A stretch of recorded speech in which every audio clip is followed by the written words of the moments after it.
Our guest is somebody I've been dying to talk to. His name is Satyam Shah. He's from Manhattan Mini Storage. And you guys have heard my whole saga about Manhattan Mini Storage, but now I finally have an expert who can come and help me and perhaps save my relationship. Satyam, thank you so much for joining us. Oh, I'm so happy to be here. Thank you so much, Cooper, for having me. Lately, I had a little bit of an issue, and I kind of need your advice, okay? Okay. My boyfriend and I live together in a tiny apartment because it's New York City, and that's just how everybody lives here. And I had a bunch of his summer stuff over the winter, and I put it in a box, and I was sure that I accidentally gave it to charity. I was sure I gave it to Goodwill or Housing Works or somewhere. I go up to Manhattan Mini, to my unit there, and I was like, please let it be there. And lo and behold, under all of these boxes, I found all of his summer stuff. So, like, you guys literally saved my relationship. I mean, he was like done with me after that. But the problem is, I'm very disorganized. It's like I got the storage unit to organize, but clearly, if my relationship was hanging in the balance, I'm very disorganized. So, help me. What can I do to be a better Manhattan Mini Storage patron? Yeah. I mean, I think it all starts simply with, just like you said, organizing, but really labeling. Obviously, it's amazing how often I still see a storage unit packed with 100 boxes, and literally it's 100 of the exact same size and color. And I'm always wondering, how are you going to go back and figure out where's that favorite T-shirt, that summer shirt you love so much? So yeah, I would start with labeling the boxes. We also offer a lot of really cool shelving options for our customers. That's another good way to sort of keep things organized. And really, you want to just always allow yourself a little leeway instead of sort of making like a Tetris game out of your storage unit.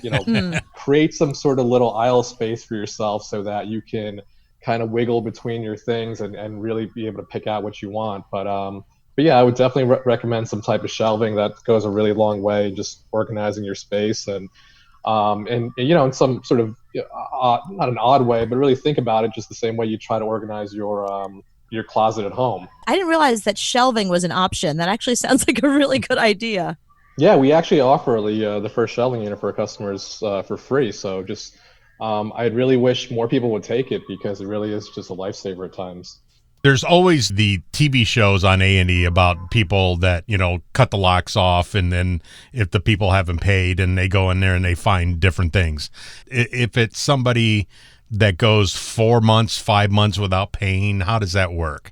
Yeah, I mean, unfortunately, public auctions are sort of a reality of the industry. Mm-hmm. I mean, all we're trying to do is get our storage units back. We never recover, it's incredibly rare we recover the actual the back rent that was actually due. So yes, it is reality. The number of months are set both by a lien law that governs the state that you're operating in, as well as your organization. We're extremely conservative, so we want to give people as many opportunities as possible. Right.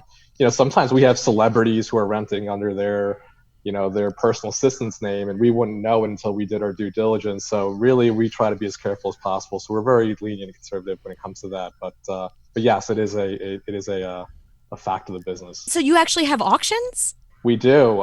Yeah. Again, it's the only way to recover your storage unit back. We just, all we can do for somebody who's not paying for a lengthy period of time is simply to hold a public auction on the storage unit, and then the person who buys it in that auction has a few days to clear it out and return the space back to us empty so that we can then put somebody else in it. Do you look into it first, or is it like the shows where you open it up the minute the people are there? So you really have no idea what's in it. I believe that's how they actually are doing it on those TV shows. We don't do it that way. Typically a week in advance in preparation, we will open the unit or cut the lock in a week in advance and just kind of try to understand what's in there so that we kind of know what we're dealing with. And that goes for a variety of reasons. And sometimes there's maybe a box with a label on it that has a phone number that we didn't have of yours. And so we take that and we say, let's try this phone number. And so, and we do that all under videotape. It's in front of a third party auctioneer, and then we re-secure the unit until, and then get to the actual auction date. If the customer still hasn't paid, then have you found any cool things in there? Everyone asks this question. It is not as glamorous as a TV show. You're not going to reach into like a random boot and find pirate's gold or doubloons in there. And it's really it's a grinder type business for those who are purchasing units. I mean, they're looking for four barely used tires that they know they can sell for $1,200 and maybe get the room for 300. And but believe me, I've definitely heard of interesting things. Certainly have heard of a story long before I started in the company about a room that was primarily filled with gold. So there's all kinds of stuff. Oh, really?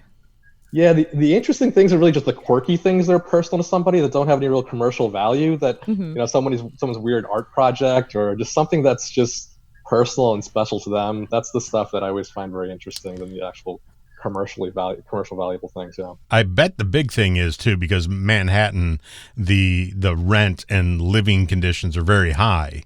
So I can imagine people trying to rent a unit and live in there. Do you get that? I mean, I'm not even gonna go down that road. I'll tell you this. One interesting thing that a lot of people don't know, and I hopefully we can still kind of keep it a little bit of secret, being on the show. I'm coming to you live from an apartment that is inside of a storage building.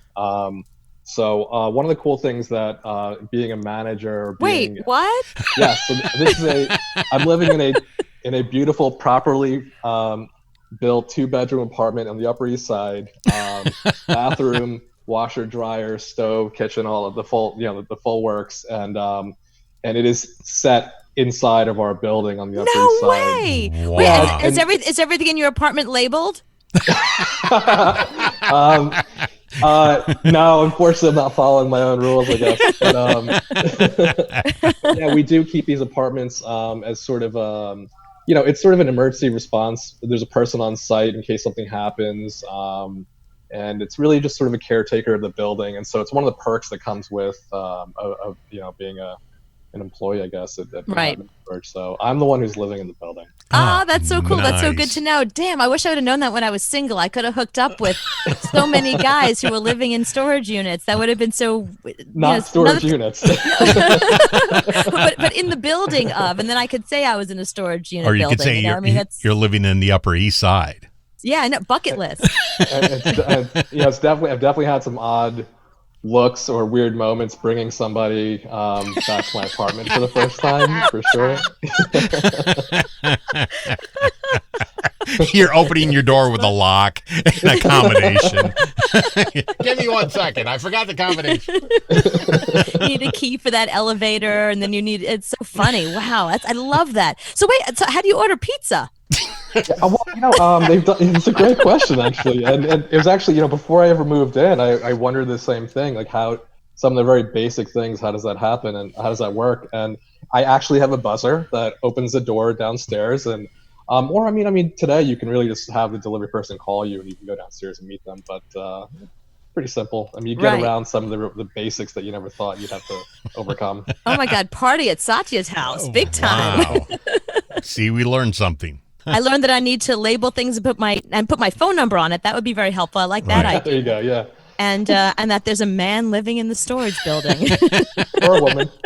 or a woman. Exactly. Yeah. Satyam Shah, thank you so much for your time, and thank you for enlightening us. And we love you guys at Manhattan Mini Storage. I'm sure they treat you very well there. I hope they do. They're always so kind to me. They do treat me well, and thank you so much, Cooper, for having me. It was a total blast.